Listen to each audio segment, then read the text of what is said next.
Hello friends, जैसा आपसे बोला गया था कि नेक्स्ट वीडियो में हम लोग इलेक्ट्रिसिटी चैप्टर के बारे में डिस्कस करेंगे। ठीक है, लिटरेचर लेक्चर मतलब हम लोग स्टार्ट करेंगे, टॉपिक वाइज पढ़ेंगे क्या क्या हमें इलेक्ट्रिसिटी चैप्टर में जनरली पढ़ना है।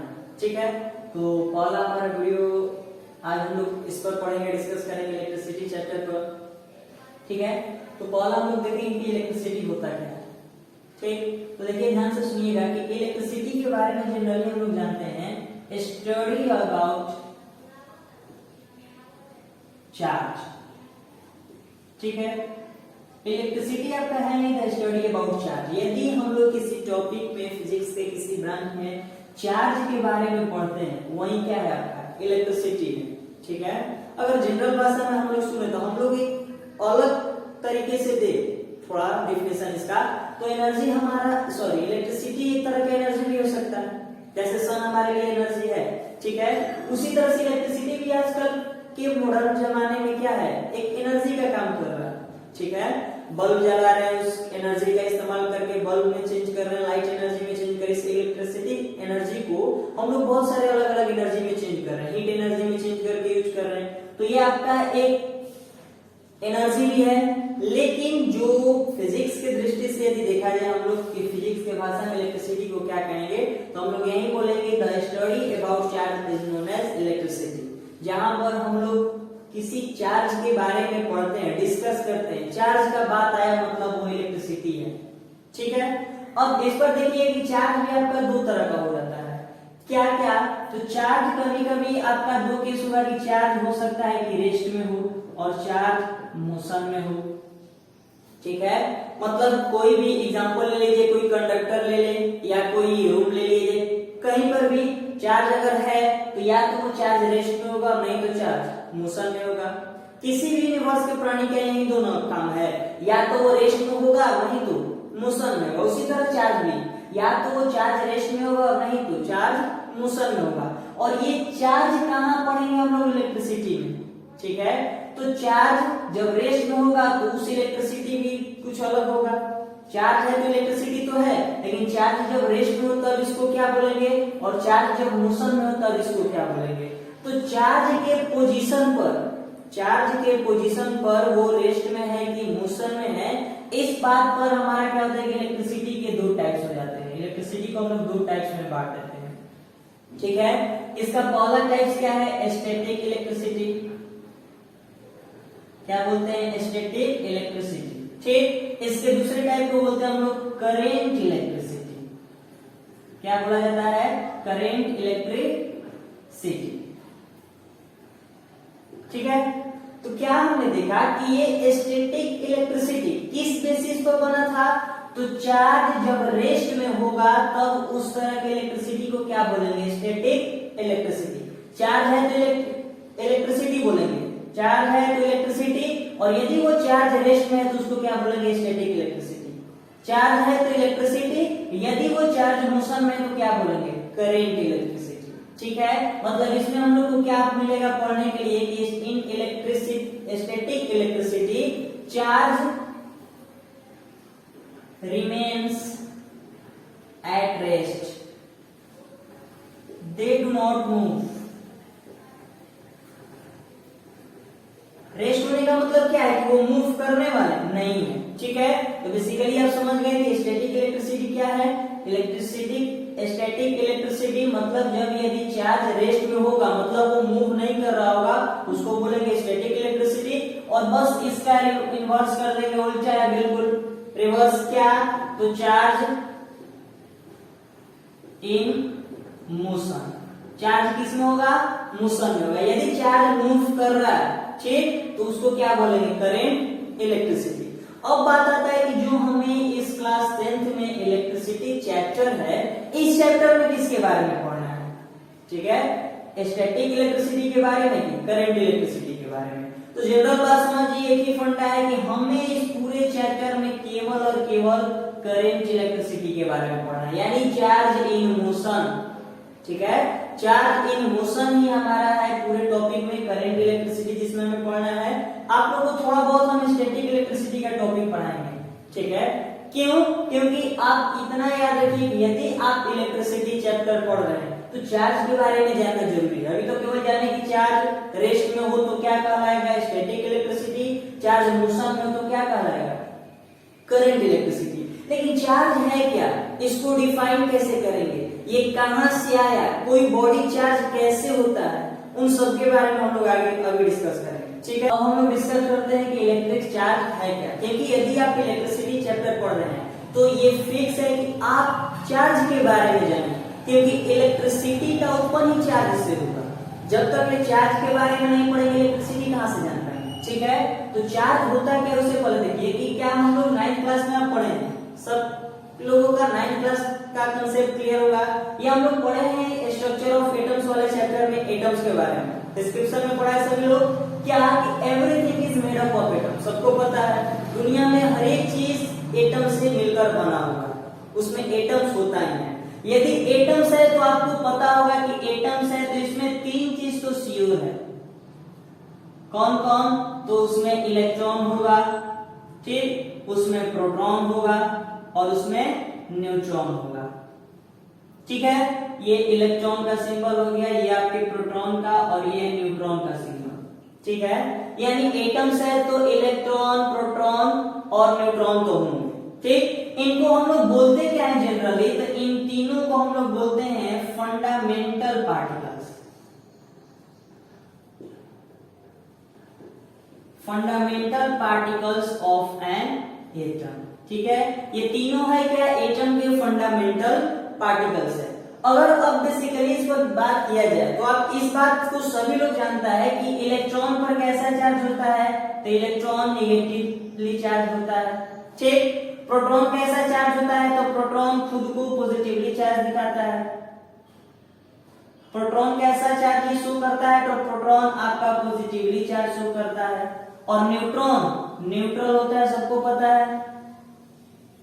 ठीक है, इलेक्ट्रॉन पॉजिटिवली नेगेटिवली चार्ज होता है, प्रोटॉन पॉजिटिवली चार्ज होता है और न्यूट्रॉन न्यूट्रल होता है। तो आप खुद से जरा बताइए कि तब एटम का न्यूट्रलिटी का बात किया जाए कैसे चार्ज होगा, ये किस पर डिपेंड होगा, केवल और केवल इलेक्ट्रॉन और प्रोटॉन पर, क्योंकि ये तो नल है, कुछ नहीं है इसके पास, जीरो, तो इसका वैल्यू है ही नहीं कुछ, ले या नल है कोई फायदा इससे है नहीं हमारा। तो एटम्स पर जो भी चार्ज डेवलप होगा या नहीं डेवलप होगा वो केवल और केवल किस पर डिपेंडेंट है, इलेक्ट्रॉन और प्रोटॉन पर। ठीक, दूसरा कंसेप्ट सबको ये भी पता है कि number of electron is equal to number of proton होता है एक एटम्स में। एक एटम्स में नंबर ऑफ इलेक्ट्रॉन हमेशा नंबर ऑफ प्रोटॉन के इक्वल होता है। तो खुद से जरा बताइए कि नंबर ऑफ इलेक्ट्रॉन और नंबर ऑफ यदि प्रोटॉन इक्वल है तो ये तो नेगेटिव चार्ज और ये किसको शो करेगा, पॉजिटिव चार्ज। लेकिन कितने पॉजिटिव को शो करेगा, जितना इसके पास प्रोटॉन होगा। ठीक है, तो मान लिए कि P प्रोटॉन है तो P पॉजिटिव शो किया, और ये कितने नेगेटिव को शो करेगा, जितना इसके पास इलेक्ट्रॉन होगा। ठीक, लेकिन ये तो बोला गया है ना कि ये नेगेटिव इलेक्ट्रॉन के इक्वल और पॉजिटिव प्रोटॉन के इक्वल, लेकिन एटम में दोनों आपस में इक्वल होता है, यानी इलेक्ट्रॉन पर जो नेगेटिव चार्ज होगा प्रोटॉन के पॉजिटिव चार्ज के इक्वल होगा। ठीक है, इसी कारण हम लोग क्या कहते हैं कि एटम्स आपस में होता क्या है, तो एटम अपने आप में न्यूट्रल होता है, इलेक्ट्रिकली न्यूट्रल। क्यों, क्योंकि जितना प्रोटॉन पर चार्ज होगा प्लस वाला उतना ही इलेक्ट्रॉन पर नेगेटिव वाला, और दोनों आपस में इक्वल होता है, तो चार्ज भी क्या होगा, कट जाएगा। अगर 10 प्लस है और 10 माइनस है तो दोनों जब सम होगा तो क्या होगा, दोनों कटेगा ही ना, यानी ओवरऑल चार्ज कितना आएगा, इस पर 0 आएगा। अगर इसका बात किया जाए इस पर कोई चार्ज ही नहीं तो इसमें काउंट भी नहीं करेंगे। ठीक है, तो यहां तक तो आपको क्लियर हुआ है कि एटम्स, इलेक्ट्रॉन, प्रोटॉन, न्यूट्रॉन, ठीक है, 3 फंडामेंटल इसके पार्टिकल्स होते हैं, जहां सबको पता है कि इलेक्ट्रॉन पर नेगेटिव चार्ज, प्रोटॉन पर पॉजिटिव, न्यूट्रॉन पर कोई चार्ज नहीं था, ये अपने आप में न्यूट्रल होता है। इसीलिए प्रोटॉन और इलेक्ट्रॉन का संख्या इक्वल होने के कारण ही हमेशा एटम्स अपने आप में न्यूट्रल होता है। ठीक है, अब यदि बात किया जाए कि कब कोई ऑब्जेक्ट चार्ज होता है, ठीक है, अगर मान लिया जाए बात किया जाए कि कोई ऑब्जेक्ट चार्ज कब होगा,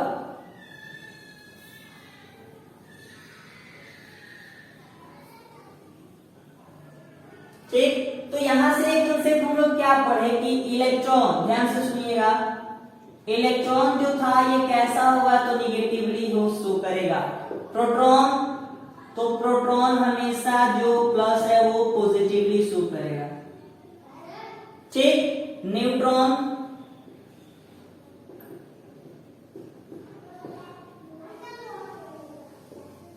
ठीक है, ये कंसेप्ट हम लोग समझे। अच्छा, खुद से जरा बात बताइए, आपको निगेटिव के बारे में, पॉजिटिव के बारे में पहली बार कहां से पता चला? इलेक्ट्रॉन और प्रोटॉन से ही ना, कि कहां कैसे निगेटिव हुआ? क्योंकि आपको पता है जहां इलेक्ट्रॉन मतलब वहां निगेटिव, जहां प्रोटॉन मतलब वहां पॉजिटिव, तो फिक्स है। इस निगेटिव के बारे में आप कब श्योर करेंगे कि हाँ निगेटिव है मतलब वहां इलेक्ट्रॉन है, पॉजिटिव है मतलब वहां प्रोटॉन है। इसके रहने या न रहने से कोई फायदा हो नहीं रहा है, ठीक है, क्योंकि ये न्यूट्रल है, इस पर कोई चार्ज ही नहीं है। यानी आपको पहली बार निगेटिव के बारे में, पॉजिटिव के बारे में कहां से मिला कंसेप्ट? तो हमें इस इलेक्ट्रॉन से निगेटिव वाला कंसेप्ट मिला और प्रोटॉन से पॉजिटिव वाला कंसेप्ट मिला। मतलब कि ये इलेक्ट्रॉन का एक प्रॉपर्टी है, इलेक्ट्रॉन है तो निगेटिव है, बात है कि नहीं? और ये प्रोटॉन का प्रॉपर्टी है कि प्रोटॉन है तो वो पॉजिटिव है, इलेक्ट्रॉन है तो निगेटिव है, प्रोटॉन है तो पॉजिटिव है। और निगेटिव पॉजिटिव ना चार्ज होता है, तो चार्ज को आप कैसे डिफाइन कर सकते हैं? ध्यान से सुनिएगा, चार्ज के डिफिनेशन के लिए हम बता रहे थे, समझना है चार्ज को डिफाइन कैसे करेंगे। क्या ये पॉजिटिव और निगेटिव एक तरह का चार्ज है? दोनों चार्ज है। ये है क्या? तो क्या निगेटिव इलेक्ट्रॉन का प्रॉपर्टी है? निगेटिव है मतलब वहां इलेक्ट्रॉन है। यदि पॉजिटिव का बात किया जाए तो ये प्रोटॉन का आपका क्या है? प्रॉपर्टी है। न्यूट्रॉन का तो कोई बात ही नहीं करेगा क्योंकि ये जीरो है, कोई चार्ज ही नहीं है इस पर। यानी चार्ज होता क्या है? तो इनका यूनिक प्रॉपर्टी होता है। ऐसा नहीं है कि निगेटिव है तो ये प्रोटॉन का है, नहीं, ये निगेटिव है तो ये इलेक्ट्रॉन का ही है। यदि ये पॉजिटिव है तो ये प्रोटॉन का, ये इलेक्ट्रॉन का नहीं है, ठीक है। मतलब क्या हम लोग बोल सकते हैं कि charge is the intrinsic property of some fundamental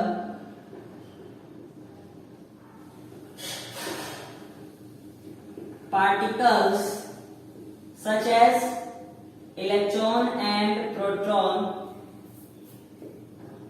of an atom by virtue of which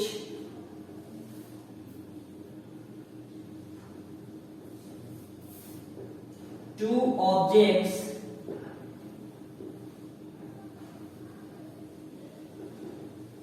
attract or repel each other। सुनिएगा, लैंग्वेज तो हो गया। अब देखिए क्या हम ये समझिए इसमें हम क्या लिखे हैं।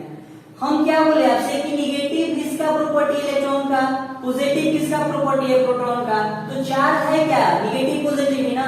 चार्ज क्या है? इट इज द इंट्रिंसिक मतलब यूनिक प्रॉपर्टी। यूनिक प्रॉपर्टी मतलब खास है, उसी का है।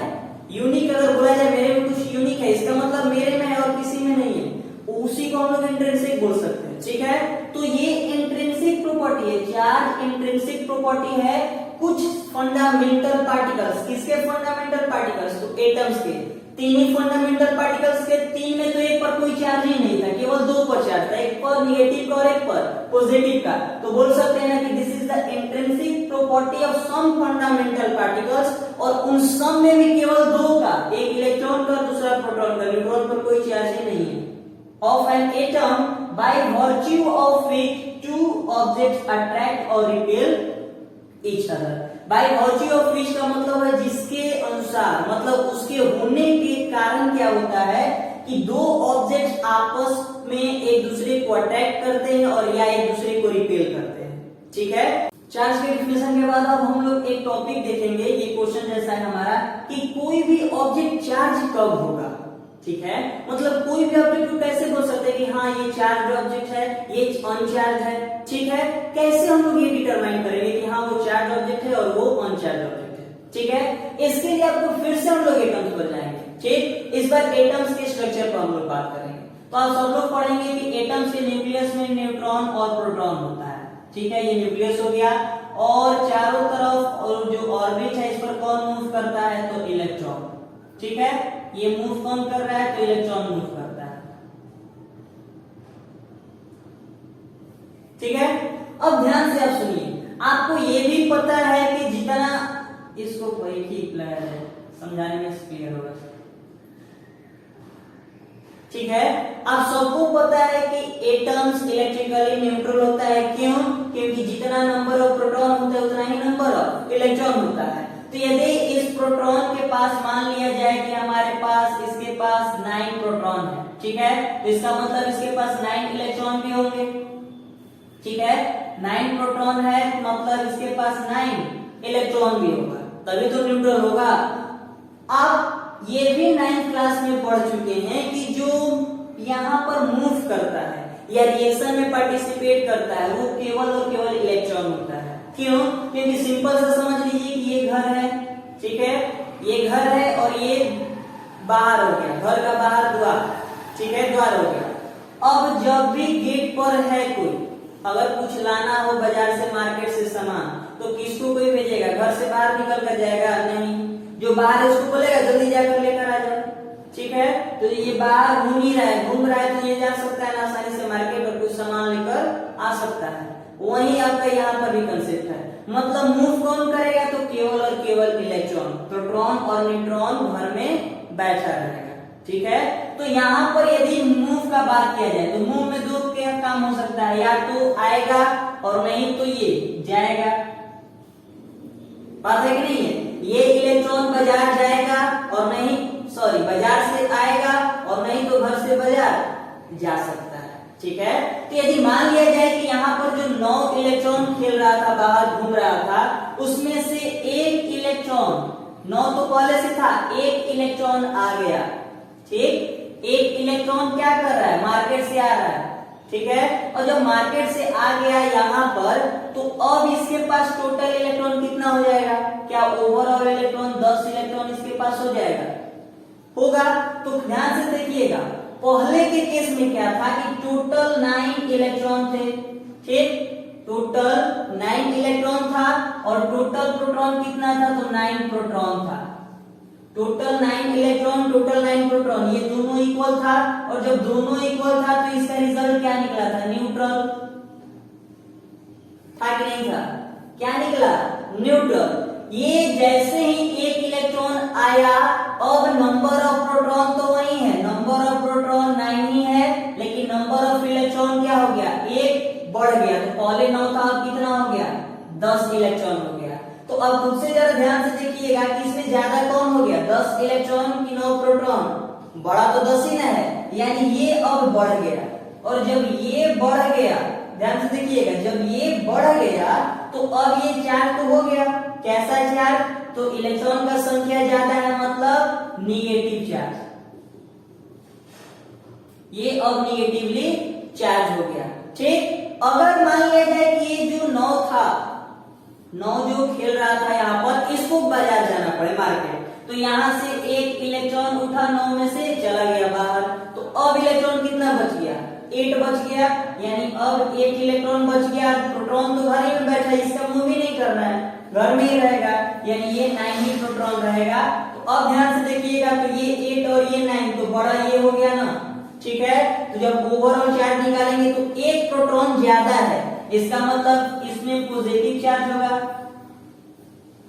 ये ऑब्जेक्ट कैसा हो जाएगा, पॉजिटिवली चार्ज। ठीक है, तो अब आप खुद से जरा बताइए कि ये केस किसका है, न्यूट्रल का, यानी अनचार्ज, और ये दोनों केस किसका है, चार्ज का।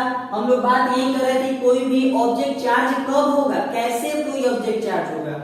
ठीक है, तो कोई ऑब्जेक्ट चार्ज कब होगा, जब नंबर ऑफ इलेक्ट्रॉन और नंबर ऑफ प्रोटॉन इक्वल हो तो वो अनचार्ज कहलाएगा, न्यूट्रल। लेकिन जैसे ही इम्बैलेंस हो जाए, मतलब नंबर ऑफ इलेक्ट्रॉन और नंबर ऑफ प्रोटॉन इक्वल था तो वो न्यूट्रल था, लेकिन नंबर ऑफ प्रोटॉन बढ़ गया और नंबर ऑफ इलेक्ट्रॉन वही रह गया मान लीजिए। ठीक है, तब क्या केस बनेगा, चार्ज हो गया कि नहीं हो गया। अगर नंबर ऑफ इलेक्ट्रॉन बढ़ जाए, प्रोटॉन वही रह जाए, तब पर भी चार्ज, नंबर ऑफ इलेक्ट्रॉन घट जाए, प्रोटॉन बढ़ जाए, तब पर भी चार्ज हो गया। मतलब चार्ज ऑब्जेक्ट कब हुआ, जब number of proton and number of electron में इम्बैलेंस हुआ।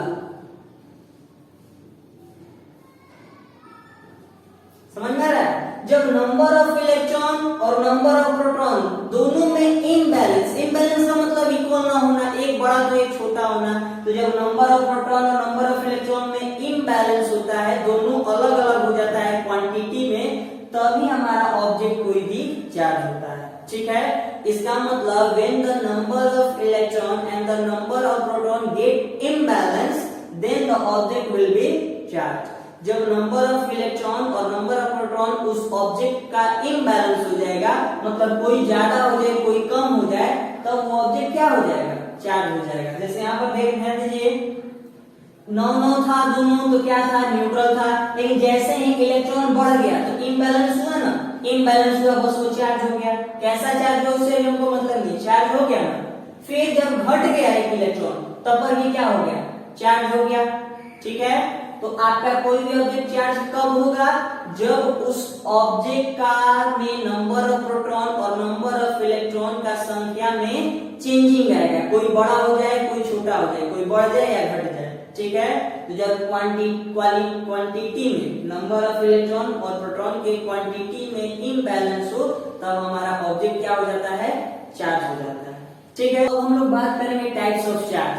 ठीक है, कि मतलब चार्ज कितने तरह के होते हैं। तो जब चार्ज के बारे में पढ़ेंगे तो चार्ज हमारा दो ही तरह का ना दिखा था, ध्यान से देखिएगा। जो इससे पहले टॉपिक पढ़ेंगे कोई भी ऑब्जेक्ट चार्ज कैसे होता है, उसमें हमें दिखाई दिया कि जब भी ऑब्जेक्ट नंबर ऑफ प्रोटॉन और नंबर ऑफ इलेक्ट्रॉन इम्बैलेंस होगा तो ऑब्जेक्ट चार्ज हो जाएगा। तो चार्ज कितने तरह का दिखा था, केवल दो, या तो वो पॉजिटिव होगा और नहीं तो निगेटिव होगा। तो वहां से हम लोग कह सकते हैं कि चार्ज केवल और केवल कितने तरह के होते हैं, तो दो तरह के। ठीक, चार्ज का टाइप कितना होगा, दो। और दो टाइप में कौन कौन, तो एक हमारा कैसा चार्ज था, तो पॉजिटिव चार्ज निकला था। ठीक, पॉजिटिव चार्ज। और दूसरा कौन सा चार्ज है आपके पास, तो निगेटिव। यानी चार्ज के दो टाइप, एक पॉजिटिव चार्ज और दूसरा क्या है आपके निगेटिव चार्ज। ठीक है, पॉजिटिव और निगेटिव।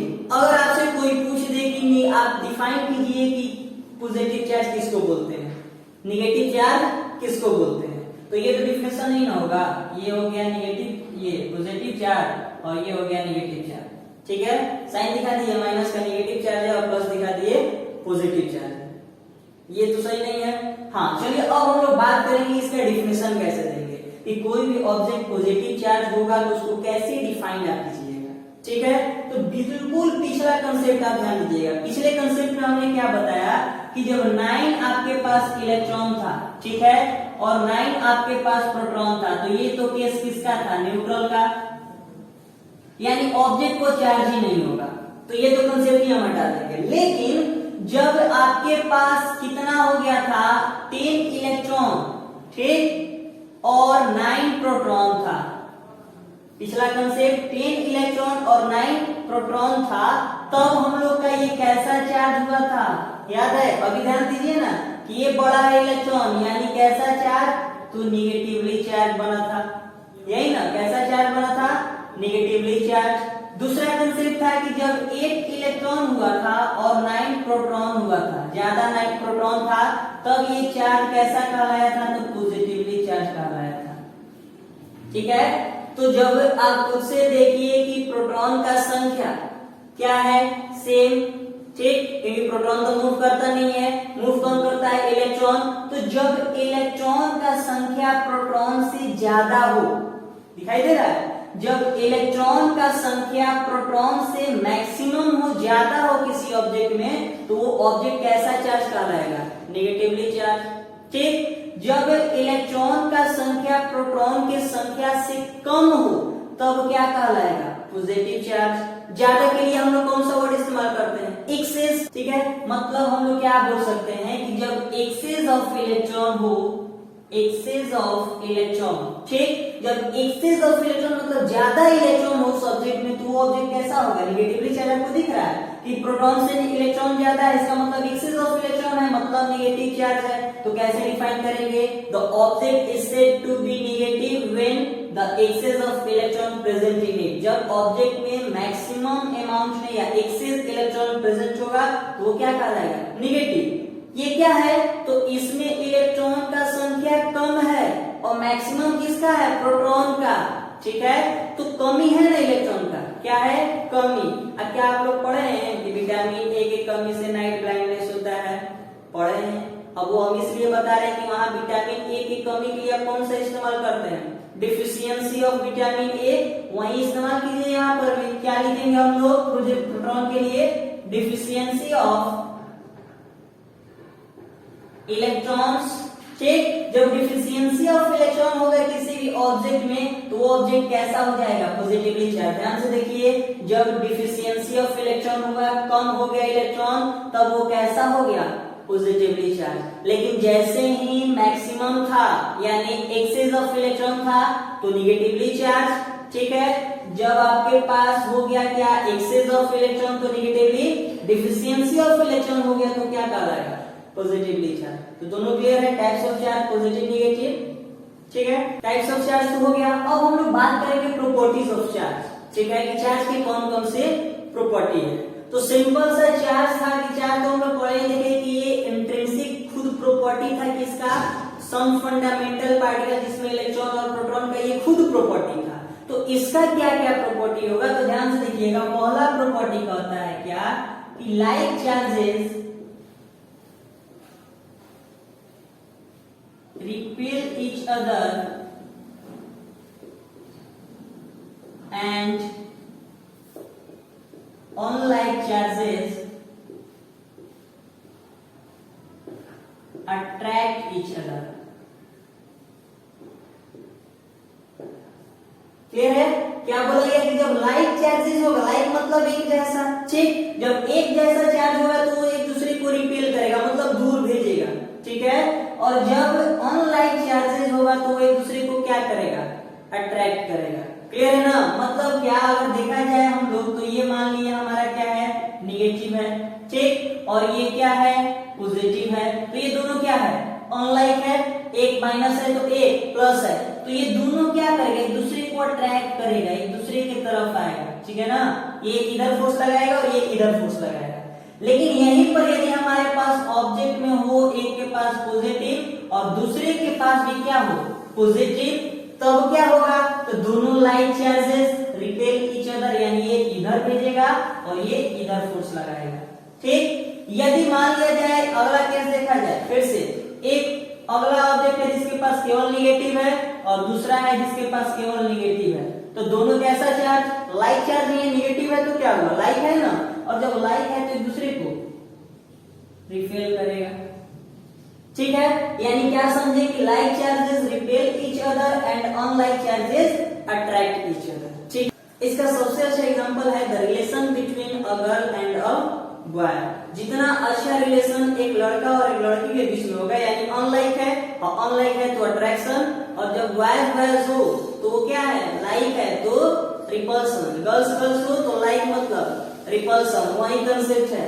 जब लाइक अनलाइक होगा, ठीक, तो क्या होगा, अट्रैक्शन, और जब लाइक लाइक होगा तो क्या होगा, रिपल्सन। उससे अच्छा एग्जांपल आपके लिए कुछ नहीं। ठीक है, सबको समझ में आ गया होगा। पहला प्रॉपर्टी क्लियर है। अब बात करते हैं हम लोग दूसरे प्रॉपर्टी के लिए। ठीक है, तो दूसरा प्रॉपर्टी थोड़ा ध्यान से सुनिएगा, इसमें क्या है, क्योंकि दूसरे प्रॉपर्टी से तीसरा प्रॉपर्टी इसका बनकर आता है। ठीक, दूसरा प्रॉपर्टी क्या है कि कहा जाता है कि charges are additive in nature.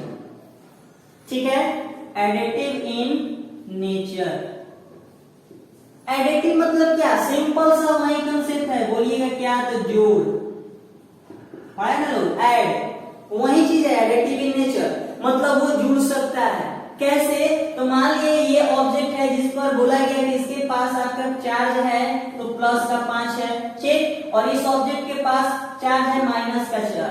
ठीक है, -4 और इसके पास +5 है। ठीक, तो आप क्या इसका ओवरऑल चार्ज निकाल सकते हैं कि दोनों पर कितना चार्ज है, तो हाँ हम लोग निकाल सकते हैं। सिंपल सा मेथड इस्तेमाल करेंगे, एडिटिव वाला, ऐड कर देंगे, प्लस का 5 ले लेंगे प्लस, ठीक, माइनस का 4 ले लेंगे।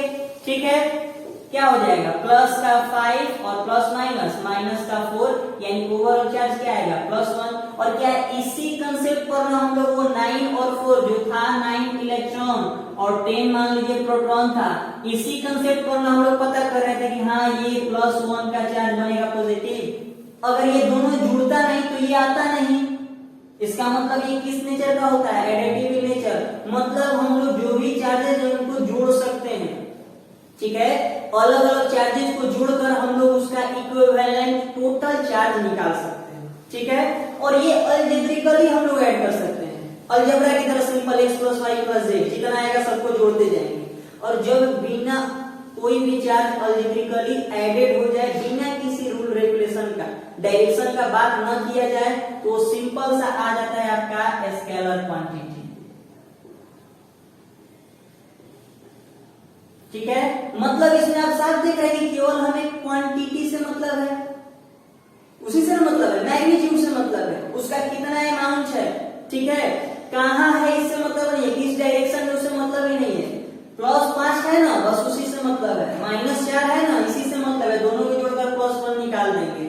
और जब इस तरह का कंसेप्ट हो तो उसको क्या बोलते हैं, स्केलर क्वांटिटी। तो ये हमारा थर्ड प्रॉपर्टी हो गया।